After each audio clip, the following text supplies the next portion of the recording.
All right.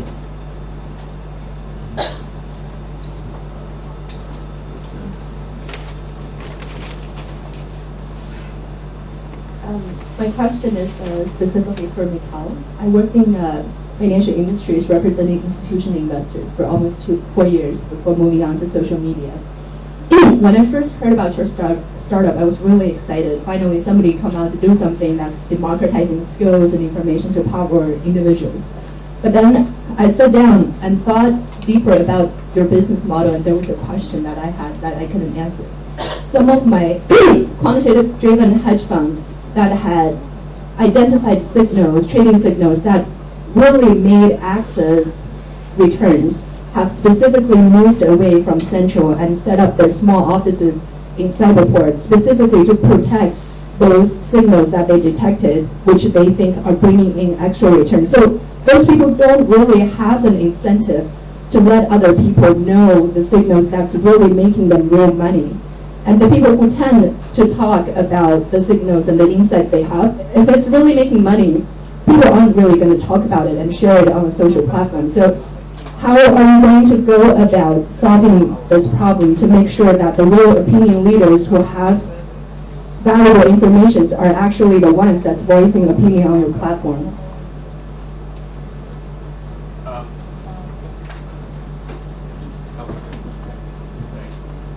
It's a great question, thanks. First of all, I think when we went into this eyes wide open, we knew we couldn't be all things to all people.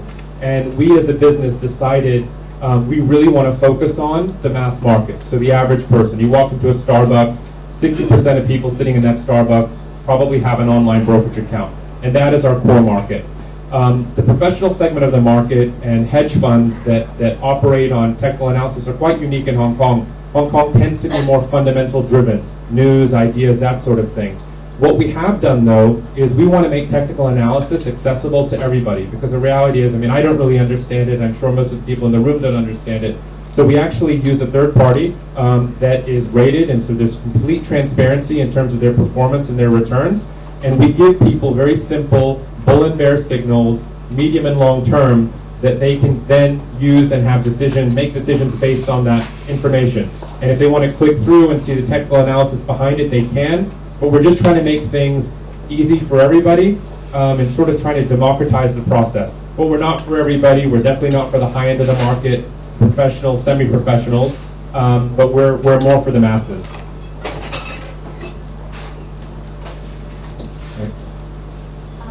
Rob, you said that your site was sort of overtaken by Facebook in some ways. How do both of you now work with or through Facebook in your business? So,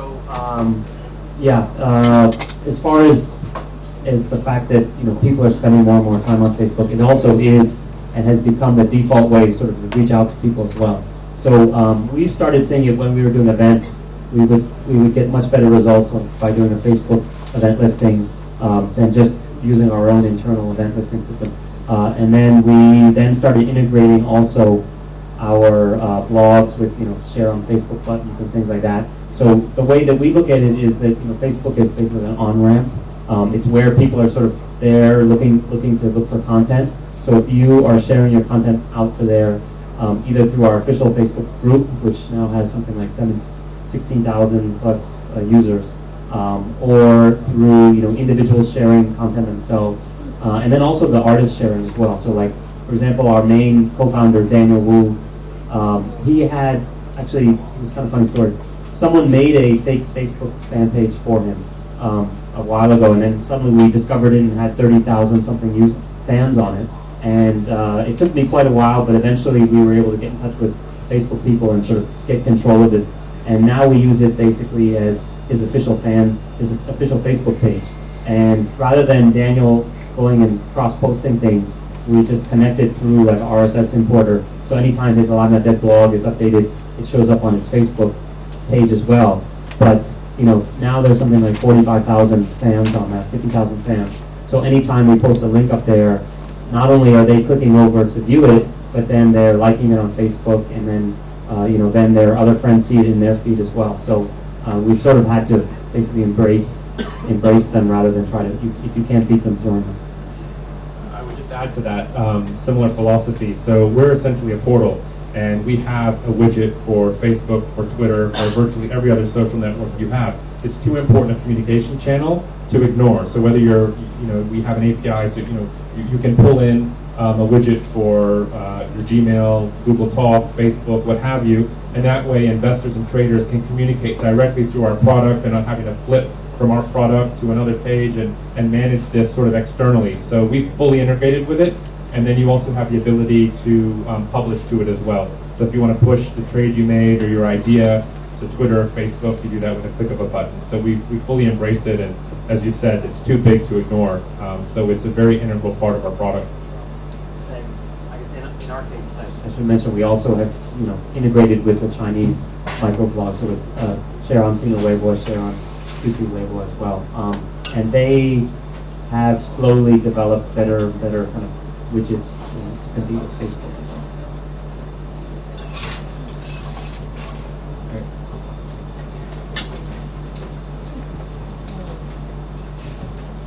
A question for Mikaal. I'm interested to know how long it took you to take the jump from being employed by a business to doing your own thing. Such an interesting idea, and I know how successful you've been here. I've been watching you very closely. I'm very interested to know how much research went in before you just went, right, I'm going to do it.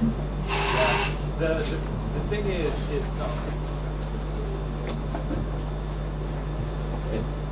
Thank you. So I think it's funny when you have a startup, you sort of always wonder, is anyone listening or watching? So thank you, even if you're the only one. But from my perspective, it really was an easy decision, because when you're in an industry that I feel is broken and inefficient, and my previous company had so many problems, you're always thinking how things could be done. And I think the draw and the pull of doing it, when I look at the team, to do it our way as opposed to the conventional way it's always been done, to own design, to own product, to do all of that stuff internally, and with the speed in which we can do it, was just too big of a draw. I mean, full disclosure, I was a relatively early employee at E-Trade. I joined in '99, so I had through options, I had the ability to take some capital and start this business. So in that sense, the risk was mitigated a little bit because I had some capital to get going, and I had the comfort of saying, okay, I want to leave this, I really want to go for it. Not everybody has that luxury, and it's much more difficult. But for me, it was really an easy decision, and I didn't want to do it anywhere but Hong Kong, for the simple reason that our industry is so traditional here, and that slide I showed before that shows the disconnect between consumers using social media and businesses that have embraced it, that divide was all I needed to see to really go for it. Anyone else? All right. Just going on to that slide, I guess in terms of the marketing, what were the main tools that you used for get it going in the start, either social media or non-social media? From our perspective, and we're gearing up for launch, 100% of our efforts will be online. Again, talking about how traditional our industry, only 8% of their media spend last year was online. So it's just not crowded. So we've got a lot of opportunity to spend online, really go for it. We're not competing with a lot of noise that other industries or other participants in other industries see. So it's going to be a combination of search marketing, display. We'll be using a lot of rich media, video, social marketing. Everything we can do. Just very tactical, online. No interest in above the line marketing for our business, because ultimately our consumers are online, and we pretty much know where they are. So we'll go after them there. Any other questions? All right, I got one. So, it sounded like you guys talked about how federated show, if you will, kind of like, you will have to be integrated with some of the more popular social networks these days. So let's say, I don't know if this is a question that echoed to some of you guys. I'm in the business of doing ebooks, not social at all. I sell books. But right now, I want to do show because everyone talks about it, and I'm an imitator, right? So would it make sense for me, what would the advice you would give to someone with my case? How do we get involved with show? Should we leverage some of the existing ones out there, or trying to build our own communities? And then from your experience, what do you think is the right approach?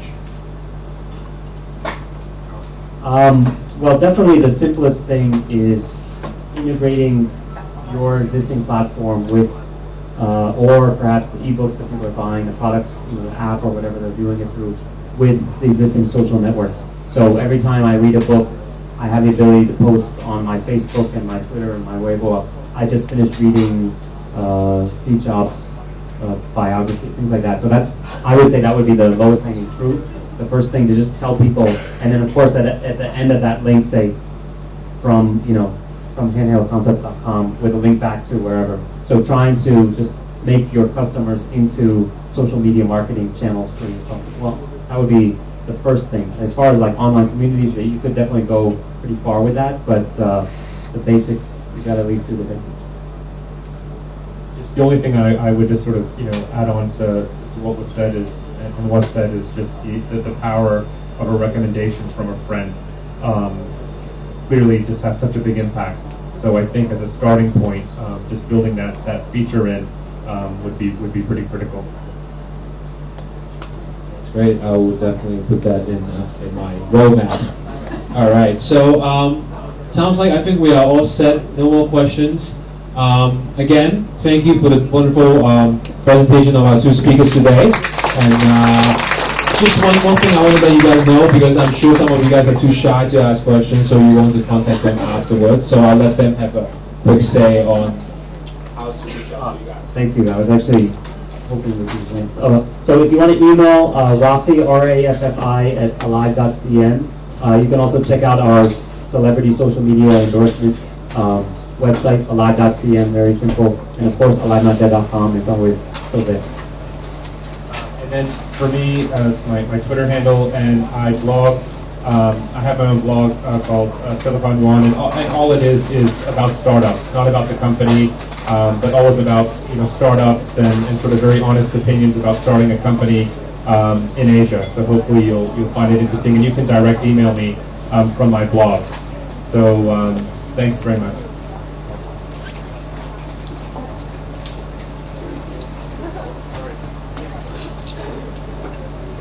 Hello, I'm the marketing manager of Securities and Blog, and we have been around some t-shirts for you. These are Super 8 t-shirts for the premium. I hope you like it. So you can come to me and you can take the t-shirt. Thank you. Thank you, everyone. We've got another session starting in about 5 minutes. So if you're registered for the next session, please do go to the registration desk and sign in, get your next week's coupon. And if not, make a run to the left now, because I might be a bit of a queue.